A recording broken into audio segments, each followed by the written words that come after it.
ইসলামী ব্যাংকের নবনিযুক্ত চেয়ারম্যান খুরশিদ আলমের বিরুদ্ধে আন্দোলনকারী গ্রাহকদের উপর লাঠিচার্জ করেছে পুলিশ। গ্রাহকদের উত্তেজনা কমাতে আন্দোলনকারীদের উপর টিয়ার গ্যাস নিক্ষেপ ও জল কামান ব্যবহার করে আইন শৃঙ্খলা বাহিনী।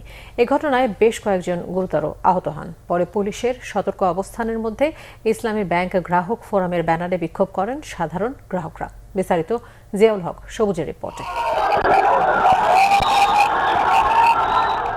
সোমবার ব্যাংক খোলার প্রথম দিনেই রাজধানীর মতিঝিলে ইসলামী ব্যাংকের প্রধান কার্যালয়ের সামনে ঘটে লঙ্কাকাণ্ড। নবনিযুক্ত চেয়ারম্যান খুরশিদ আলমের বিরুদ্ধে ডাকা এই মানববন্ধন কর্মসূচিকে ঘিরে উত্তেজনা ছড়িয়ে পড়ে দিলকুশে এলাকায়। তাদের ছত্রভঙ্গ করতে লাঠিচার্জ করে পুলিশ, ব্যবহার করা হয় জলকামান ও সাউন্ড গ্রেনেড।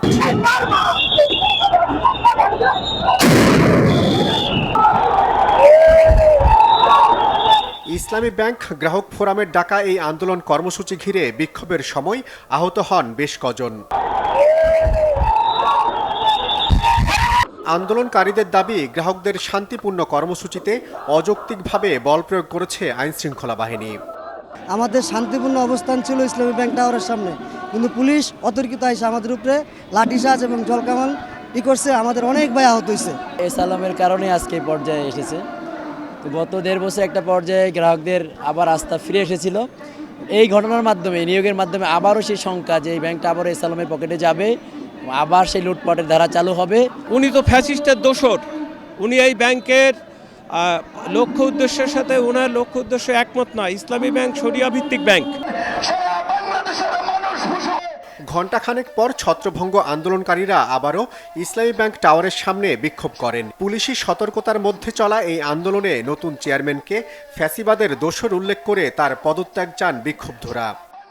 আমরা হুঁশিয়ার করে দিয়ে বলতে চাই, 3 কোটি গ্রাহকের আমানত নিয়ে আপনারা ঝিলিমিলি খেলবেন না। 3 কোটি আমানতের গ্রাহক মানে শুধু 3 কোটি আমানতের গ্রাহক নয়, এটি বাংলাদেশের 18 কোটি মানুষের ভাগ্য উন্নয়নের গ্রাহক। আপনারা যেভাবে অবৈধভাবে চেয়ারম্যান নিয়োগ দিয়েছেন, অনতিবিলম্বে এই আওয়ামী ফ্যাসিস্টদেরকে আপনারা বাদ দিবেন। নতুন চেয়ারম্যান যেন কোনোভাবেই ইসলামী ব্যাংকে ঢুকতে না পারেন, সেজন্য তাকে প্রতিহত করার কর্মসূচি চালিয়ে যাওয়ার ঘোষণা দেন আন্দোলনকারীরা। জিয়াউল হক সবুজ, বাংলাভিশন, ঢাকা।